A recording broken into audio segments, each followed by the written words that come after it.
नरमुंडी वाली चुड़ैल। राजकोट में एक एटीएम सर्विस कंपनी में काम करने वाले जितेंद्र परमार एक मध्यम वर्ग के इंसान हैं। उनकी शादी को करीब 4 साल हो चुके हैं। उन्हें एक बेटा भी है।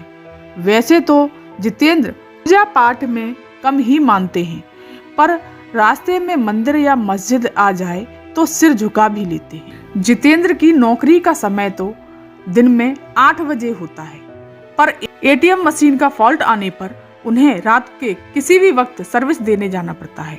अपने इसी काम के चलते वह एक रात अपनी बाइक पर जा रहे थे। उन्हें शहर में थोड़ी दूर बसे एक रिहायशी इलाके के पास में एटीएम फॉल्ट ठीक करने जाना था। वैसे तो इस काम के लिए 2 एग्जीक्यूटिव जाते हैं, पर जितेंद्र का पार्टनर उस रात बीमार था, तो सर्विसिंग के लिए उन्हें अकेले ही जाना पड़ा। स्टॉप पर जाकर जितेंद्र ने अपनी बाइक स्टैंड पर लगा दी। तभी उन्हें वहां एटीएम बूथ पर एक लड़की दिखी। जितेंद्र ने सोचा कि उसे शायद पैसे निकालने होंगे, और वैसे भी ये एटीएम मशीन ठीक होने का वेट कर रही होगी। फॉल्ट ठीक करने के लिए जैसे ही जितेंद्र एटीएम बूथ के अंदर आए तो वह लड़की अंदर आने लगी। सिक्योरिटी गार्ड ने उन्हें बाहर रुकने के लिए कहा। जब जितेंद्र अपना काम कर रहे थे, तभी अचानक उसकी नजर एटीएम बूथ के बाहर गई। वहां उन्होंने देखा, उसे देखकर उसके पसीने छूट गए।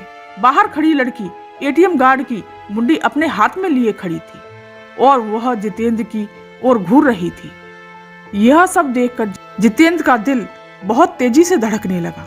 उन्होंने वहां से नजर हटा ली और सोचा कि ये उनका भ्रम होगा। वो ये सब सोच ही रहे थे, तभी अचानक उनके सीनियर का फोन बज उठा।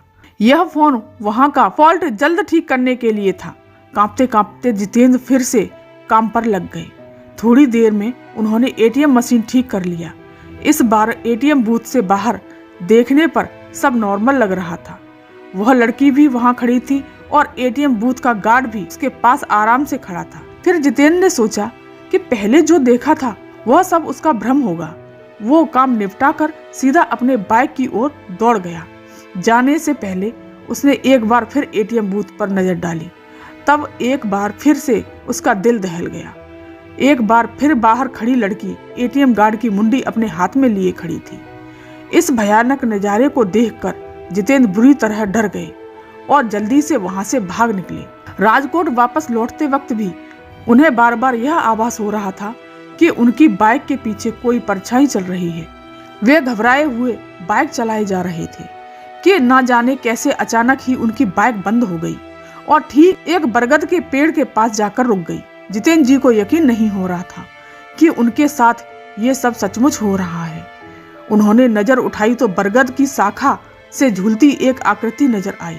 उसके हाथ में एक नरमुंडा था और वो अजीब घबराहट से भरी आवाज में कुछ बोल रही थी। जितेंद्र जी ये सब देखकर वहीं जड़ हो गए। न उनकी चीख निकली, न उनके अंदर हिलने की ताकत बची। चुड़ैल पेड़ से उतरी। उसके उल्टे पांव देखकर जितेंद्र जी के पसीने छूट गए। उन्होंने आंखें मूंद लीं और भगवान को याद करने लगे। चुड़ैल उनके बगल में जाकर बैठ गई और उनका सर हिलाने लगी।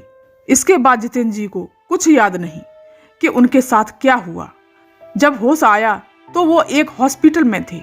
सुबह कुछ स्थानीय लोगों ने उन्हें बेहोश पड़ा देखकर हॉस्पिटल पहुंचा दिया था। इस घटना के महीनों बाद तक जितेंद्र बेसुध रहे और काफी पूजा पाठ के बाद ही उनकी हालत में फिर से सामान्यता आई। अब वे राजकोट छोड़ चुके हैं और एक सामान्य जीवन जी रहे हैं।